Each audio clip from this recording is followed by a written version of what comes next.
of the cars I was really looking forward to reviewing is this.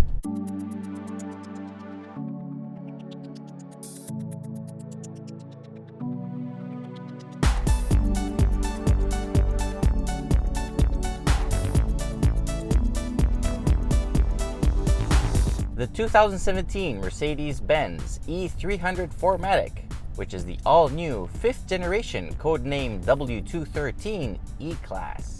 It is now longer, roomier, prettier, and loaded with technology. The exterior design once again is closely coupled to the sibling S-Class, but it looks a little bit understated. The interior, however, is the complete opposite. It is stunning. It builds upon the S-Class once again, but dare I say, it also improves some of the flaws. The materials used are top-notch, the design is very futuristic, the combination of piano black, open-pore wood, and metal finishes has worked perfectly, and at night, the fully customizable ambient light makes it look like a VIP lounge of a club. Ergonomically, it's pretty good too. That's until you dive deep into the menus of the command system. The graphics over here look spectacular, and especially when you have the instrument cluster, the digital 12.3-inch display. I mean, this thing extends almost to the passenger side. It looks really good. I love how you can pick the styles of the instrument cluster. I know many cars that can do this, but here I really like the themes they've chosen. Technology is an area that Mercedes has been investing very heavily lately, and I'm glad to report that the E-Class comes with all the latest goodies. You get Drive Pilot, which is adaptive cruise control that can also do stop and go traffic.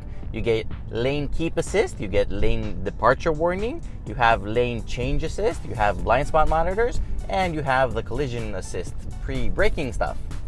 As a friend of mine says, "Look ma, no hands!" It used to be the case that when it comes to roominess, ride quality, and refinement, nobody can beat the Mercedes E-Class. And it's still the case. Roominess is fantastic, maybe rear foot room is a bit tight, but legroom and headroom are really generous. The trunk is really big too, 540 liters is among the best in class, and the shape isn't too bad either. On the road, this thing is like your steam ironing silk. It's just like whoosh. Even without the $2,000 air body control, this thing rides really well. But if you can get the air suspension, please do, because it makes it more comfortable in comfort mode and it firms up really well in sport mode. The suspension does a really good job dealing with potholes. You don't feel a lot, but it's a real shame that when you put the agility control in any of the sport modes, it doesn't firm up.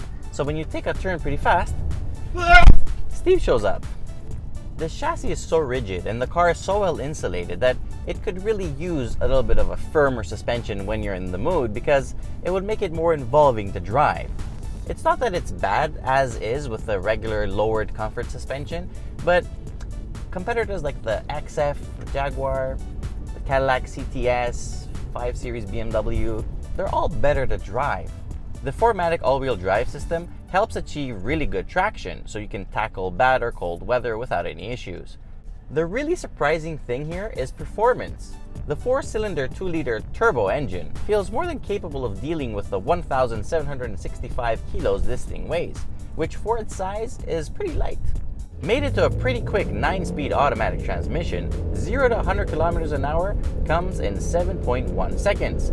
But in reality, this thing feels like a slingshot. You wait until the turbo spools up and then... And it's funny, because I've been speeding all week long without me wanting to. I mean, every time I look down at the speedometer, I'm like, ah! It really is fast. You just don't really feel it because it's so smooth. It's pretty good on gas too. Over the week, the observed fuel consumption average has been as low as 10.3 liters per 100 kilometers, which definitely puts it on the list of the Greenpeace-friendly vehicles. There's no doubt that this beautiful sedan will keep selling like crazy in the luxury sedan segment. It's been equipped with all the essentials to make it future-proof, and at the same time, it's held on to all the characteristics that have made the E-Class so popular, scoring really high points when it comes to comfort, refinement, prestige, and reliability. The E-Class crosses the line with an overall score of 9.1 out of 10.